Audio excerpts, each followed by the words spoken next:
Hello and welcome to Byju's IAS. Let's get started and look into the first article. The first article is speaking about ZyCoV-D. What is the context? We have the Drug Controller General, which has granted emergency approval to ZyCoV-D, which happens to be the world's first DNA-based COVID-19 vaccine, which was developed by Zydus Cadila. What is the unique feature of this particular vaccine? This vaccine can be administered to adults as well as those who are above 12 years of age. Until now, most of the vaccines that are produced in India as well as in the world are only being given to the adults. But in what could be an unique feature, major development, this can also be given to those who are above 12 years of age as well. Let us try and understand what is this vaccine all about, how does it work, and what is the significance of this production. First up, when we look into this vaccine, the vaccine was developed in partnership with the Department of Biotechnology under the mission COVID Suraksha. What is this mission COVID Suraksha? When it comes to the development of a vaccine, it goes through different phases. There will be different phases where we consider the preclinical development, what would happen before the development of the vaccine structure. Then we have the clinical developmental stage. Once it passes through different phases, phase 1, phase 2, phase 3 and 4, what we will have is the manufacturing of this vaccine. Eventually, this will require the permission from the government and the regulatory bodies. So it goes through the regulatory facilitation and finally it will be deployed in the market. So when we speak about mission COVID Suraksha, the preclinical stage, the clinical stage, the manufacturing stage, the regulatory facilitation and the entire deployment will be undertaken by the government so that there is ease for the release of this vaccine into the market. So one of the efforts taken by the government of India to make sure that we enable the development of indigenous, affordable and accessible vaccines for our country is what is called as Mission COVID Suraksha. So the Mission COVID Suraksha will help the companies to come up with the indigenous vaccine so that this can be administered to the people in India. What are the unique features of this vaccine? ZyCoV-D. When it comes to the most of the vaccines that we consider right now, we have the Covaxin, we have the Covishield, we also have the Sputnik in India as well. And in multiple other countries, we have Pfizer, Moderna, so on and so forth. Most of these that are being given to the people have 2 doses. So the 2 doses will have to be given to the people. But when it comes to this vaccine, what we have to give is about 3 doses. This happens to be one of the unique feature. So it is not 2 times administration that happens, but instead 3 vaccine shots will have to be given to an individual. The vaccine is also needle free as well. So what happens, instead of being injected by a needle, what we have is called as a process called as jet injector. What is this jet injector? When it comes to the normal vaccines, how does it work? We have the needle, we also have the syringe as well. Through this syringe and the needle, what we have is this vaccine which is administered to the patient. So it pierces the skin and the liquid is delivered to the body. But when it comes to the jet injector, the needle is replaced by the pressure injecting the liquid directly into the upper layer of the skin and also to the underlying tissues as well. So what we basically have is one of the jet injectors where it will inject the liquid directly into the upper layer of the skin. So basically the doses are given using a device that delivers the fluid through a spring powered jet that penetrates the skin under the jet injector. So what would happen? The minute these vaccines are administered to the people, the body will start responding and what people will develop is an immune response to this virus. So kindly remember, these are the important features when it comes to the ZyCoV-D. As we have initially discussed, there is one of the unique characters of this particular vaccine. What is it? This happens to be the only DNA based vaccine in the world. How does it work? When it comes to the earlier vaccines, what we have is a mRNA vaccines, where vaccines are made from a killed or a weakened form of infectious agent. But in the present situation, a DNA plasmid vaccine is relatively a new approach where a piece of a DNA containing the genes from the antigens is injected, and as a result what we have is a first DNA based vaccine in the world developed by the Zydus Cadila organization. What is the significance of this particular discovery? When we look into the earlier form, as we have discussed, what we are pierced is through the needle. So the site where this particular administration is done will usually have some side effects like the pain.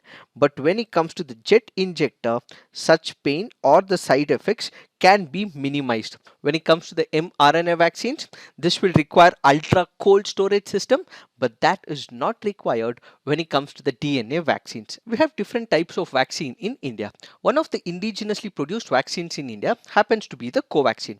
But if we have to manufacture this Covaxin, what it will require is the BSL-3 high containment facility. That is not a necessity under this particular mechanism. So basically, minimum biosafety requirements is all that is required for the production of ZyCoV-D. It is this that we have to understand in reference to this article. Now let's look into the next article. This article says reboot to reset. The article here is speaking about India and United States of America's relationship. When we look into United States of America and its trade relationship with India, we have trade surplus when it comes to United States of America. So what happens? India has exported more goods and services in comparison to United States of America. If we consider China, what India has is a trade deficit, which means that China has exported more to India, but India was not able to export commensurately. But when it comes to United States of America, when you consider comprehensively both goods and services together, what we have is a surplus, which means we have exported more to United States of America compared to the imports. So when we speak about trade surplus, our exports far exceeds and our imports are comparatively less when it comes to United States of America. So what did India want? India wanted to enhance this partnership and wanted to engage in a free trade agreement. But United States of America has indicated that it is not looking for any types of agreements as of now, which is why the Indian government has clarified that all the issues that are present between United States of America and India, which deals with the market access issues, will be sorted as soon as possible with United States of America. So we have the country of United States of America, which has declined for the free trade agreement. So Indian government has said that since the free trade agreement may not happen in the immediate future, all the market access issues with United States of America will be sorted. Now what is this market access issues? There are two types of principles. One is what is called as the tariff. The other is what is called as the non-tariff barriers. What is this tariff barriers? Let's say for example, there is a product from India. This particular product will be enforced with so much of taxation. That is what is called as tariffs. So what is tariffs here? Tariffs are nothing but taxes that are imposed on the products that are coming from India. Let's say for example, India is exporting Royal Enfield bikes. If United States of America does not want any competition from Royal Enfield bikes to the Harley Davidson bikes, in such a case, what will United States of America do? It will impose about 25% taxes, 30% taxes to our vehicles which are exported from India to United States of America. That is what is called as tariff barrier. So a tariff barrier is nothing but imposition of taxes that is imposed by a foreign country on the products that are exported from India. Next, what we have is called as the non-tariff barriers. What are these non-tariff barriers? Basically, taxes would not be imposed, but other restrictions might be imposed. Let's say, for example, there is one of the cars that is exported from India to United States of America.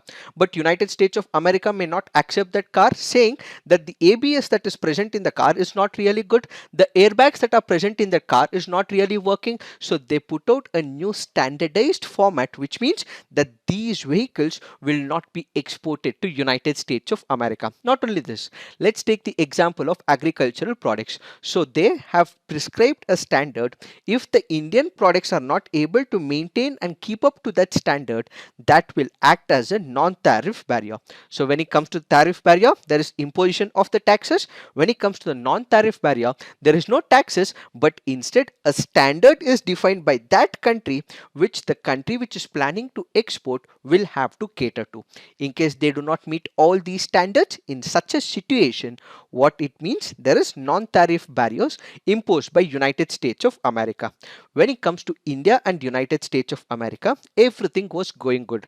But what happened? United States of America under Trump administration withdrew the generalized system of preferences. So some of the exports which were being charged relatively low is now removed, and what we have is removal proceedings of the generalized system of preferences.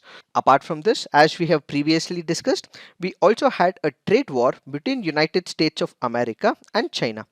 During this particular period, India was assumed to be one of the beneficiaries of this trade war, but India was not able to capsulate through this period because we were removed from the generalized system of preferences. So this happens to be the major challenge when it comes to India, as well as the relationship between United States of America when it comes to the economics. So what is the way forward? As of now, India and United States of America free trade agreement may not come into existence in the near future.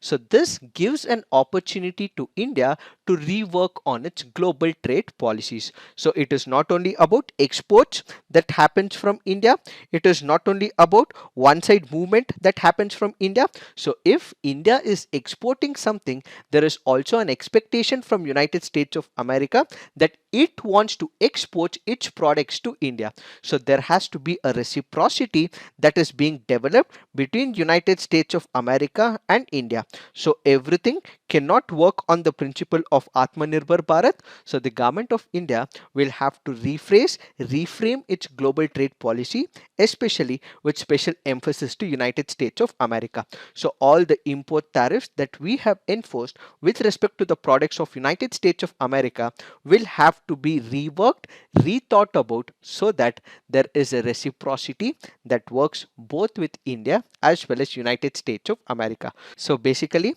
when it comes to the global trade policies and investments, we have walked out of the RCEP. We also had issues with respect to the retrospective taxation as well. There have also been issues where bilateral investment treaties have not been respected as well. So what India is currently doing is sending mixed signals to the global economy, and as a result, we have to rework on all these aspects, ensure that our policies are clear so that investments happen to India and there is reciprocity as well. It is this that we have to understand in reference to this article. Now let's look into the next article. This article says faith and marriage. The article here is speaking about Gujarat Freedom of Religion Amendment Act of 2021. This was originally called as Gujarat Freedom of Religion Act of 2003. So the amendment introduced to the original act is called as the Gujarat Freedom of Religion Amendment Act of 2021. What is this legislation all about? It prohibits forcible religious conversion by marriage. What does this mean? Let's say there is a male, there is a female, they enter into a wedlock, and as a result, there is conversion of one of the parties after the wedding, either by force, either by compulsion, either by threatening. In such a case, this particular legislation says that the man can be put behind bars in a situation where there is forcible conversion after the marriage, or even for the process of marriage. If there is forcible conversion, what we will have is the stringent provisions in the form of punishment. So basically, this is one of the acts where an individual or an institution indulging in forcible religious conversion for marriage will be put behind bars. We have one of the important sections under this Amendment Act. It says that no person shall convert or attempt to convert any person from one religion to another by use of force, or by allurement, or by any fraudulent means, or by marriage, or by getting a person married, or by aiding a person to get married, nor shall any person abate such conversion. If such a process happens where for the sake of marriage there is force or allurement, and after the marriage there is force or there is pressure to convert from one religion to another, in such a case the state can come into picture. It can go up to the court of law and such a marriage can also be declared as null and void. So any marriage which is done with the sole purpose of converting a person from one religion to another, if it goes to the court of law, it will be declared null and void by the court having the jurisdiction under this particular legislation. So if we have to consider the original act and the amended act, what are the major differences? The original act had two categories of allurement, that is, any person giving a gift or gratification either in cash or kind, or grant of any material benefit either monetary or otherwise. Only these two provisions were present under the original act, but a third provision is also added under the amended act. So what is it?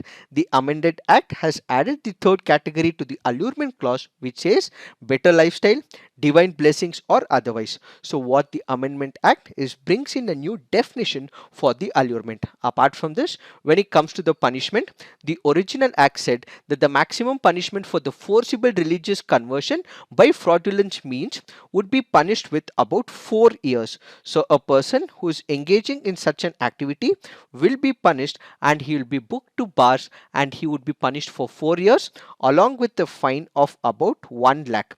This is what was present in the original act. This has now been amended, and the maximum punishment has been changed to about 10 years, and the fine that a person may have to pay is about 5 lakh in the amended legislation. This is what happens in case a person is engaging in conversion of a person from one religion to another in the name of marriage. What is the present context? We have the Gujarat High Court. It looked into multiple sections of this particular legislation and has said that if there is no force, if there is no fraud or allurement, if there is conversion happening on a voluntary basis, in such a case, such law will not get into picture, says the Gujarat High Court. So basically, any initiation of the criminal proceedings against the man in such a case will not hold good, says the Gujarat High Court. What are the concerns voiced under this article? We have Article 21 of the Indian Constitution. It speaks about living the life with dignity. As part of this very concept, every individual has the right to choose. This right to choose also means we would be able to select our future marriage partners as well. But this particular legislation has stripped such a power, says this article. So basically, the right to marry any person, which is entitled under Article 21, is getting violated, and the same was also reaffirmed in one of the judgments of Shafin Jahan versus Ashokan. So in this particular legislation, the Supreme Court of India said that if there is a person who is a major, she or he has every right to convert and also has the right to marry the person whom she or he intends to. The state will have no role in it, the society will have no role in it. If the person is major, then that person is entitled and has the right to choose, says the Supreme Court of India. So such a legislation is violating Article 21, says this article. It is this that we have to understand in reference to this article. But do remember, we also have one of the videos which speaks about these conversion laws in India, and that is recorded by Sarmat sir. You can look into the video to understand what is this anti-conversion laws all about. Now let's look into the next article. This article says arrest is not always a must, says the Supreme Court of India. This article here is important from the mains perspective and may not be important from the preliminary examination point of view. This article here is primarily focusing on the concept of liberty. What is this liberty? This gives us a freedom to do what we wish within the contours of the constitution and the laws of the land. Let's say you have to practice one of the professions, you would be able to do it. Let's say you have to conduct your daily activities, you would be able to do it. Let's say you have to visit a particular place, you would be able to do it. Let's say you want to eat in a particular place, you would be able to do it, as long as you're not doing anything illegal, that which is barred under the laws of the land, you would be able to do everything and anything within the contours of the law and the constitution. But let's say there is a person who's committed an illegal act. In such a case, this person can be arrested, his liberty can be stripped, and he can be put behind bars as well. But let's say there is an hypothetical situation where the state assumes that there is a person who might have committed an act which is illegal in nature, though that person might not have committed, but the state assumes that he might commit an illegal act or he's committed an illegal act. In such a situation, when the state assumes so, when it is not a cognizable offense, in such a situation, if the person is cooperating with the state executive authorities, with the police officers, he is not destroying the evidences, he is giving them all information that is required. In such a case, such a person need not be arrested, says the Supreme Court of India. Why? If a person is arrested in such a situation, what could come under problem is a reputation. Every person has importance to his reputation. So if a person is cooperating, giving all the information that the police officers are asking, he is respecting the laws of the land, he is respecting all the provisions of the constitution and is cooperating with the police officers, in such a situation, arrest of such a person is not a necessity, says the Supreme Court of India, since this will cause harm to his reputation and the self-esteem of a person. This should not be utilized inappropriately by the police officers, says the Supreme Court of India. So basically, it goes on to say, if there is a person who is cooperating at all levels for a non-cognizable offense where there is no need for that particular person to get arrested, in such a case, he need not be arrested, says the Supreme Court of India. Now let's look into the next article. This article says quota benefit can't be availed simultaneously in two states, says the Supreme Court of India. Let me explain this article with the help of an example. We have the state of Bihar. Bihar was broken down into another state, that is Jharkhand. Let's say there is a person in Bihar who is a resident of Bihar. He happens to avail the quota benefits, either he is from SC or he is from ST or he is from OBC. So can this particular person who is a resident of Bihar go to Jharkhand and give the examination? Yes, he can go to Jharkhand and give this examination, but he cannot avail the quota, but instead he can use it under the general category. If he wants to avail one of the services under the government of that state and its services seeking an employment, he cannot use the SC or the ST quota or the OBC quota, which is not present under the Jharkhand, says the Supreme Court of India. So if he has to get this quota benefits, it can only be used in Bihar and not in Jharkhand, but he can still go ahead and give this examination under the general category, says the Supreme Court of India. Back in the year 2018 as well, the Supreme Court of India had also delivered another judgment. Let's say there is one of the caste which is included under the scheduled caste.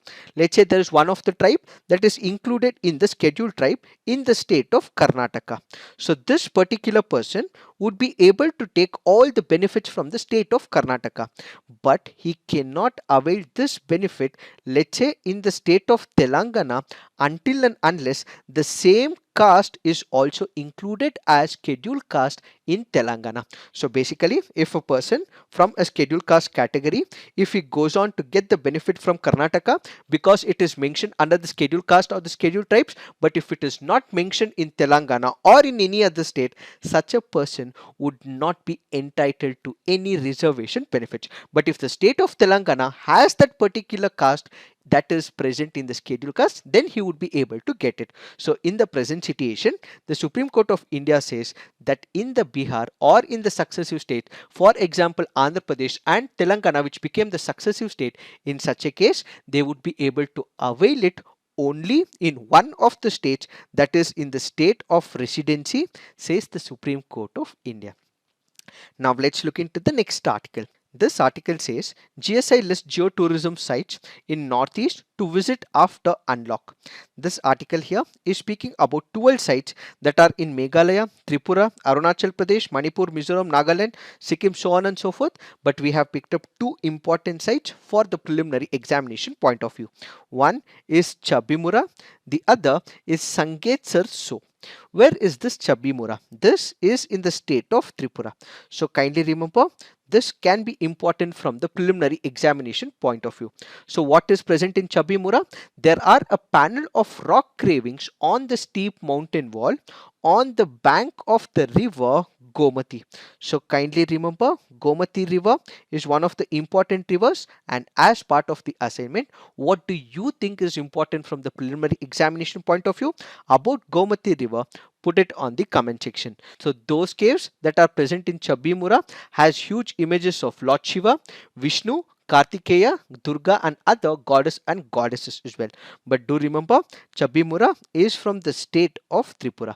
Then we have Sangit Zoo. Where is it? It is in the state of Arunachal Pradesh. This can once again be important from the preliminary examination point of view. This is also called as the Madhuri Lake. Where is it present? It is present in the Tawang district, close by to the border areas of Tibet, and was formed during the damming of a river during a major earthquake in the year 1950. So kindly remember, these are the important pointers from the preliminary examination point of view. But as part of the assignment, mention all the important factual information in reference to the Gomati river. Now let's look into the next article. This article says the rumbling hills of the Himachal Pradesh. This has been explained on 13th August as part of our CNA. So you don't have to go through this article entirely, but the entire analysis has been explained on 13th of August. All that you have to do is listen to that video. Now let's look into the mains practice questions. Today you have to write essays, and the topic for essay is changes call for innovation and innovation leads to progress. The second essay is urbanization and its hazards. So please write these two essays on the comment section. Visit our Byju's IAS website and you would be able to upload the images as well. So this is it for today. Thank you for watching. All the best.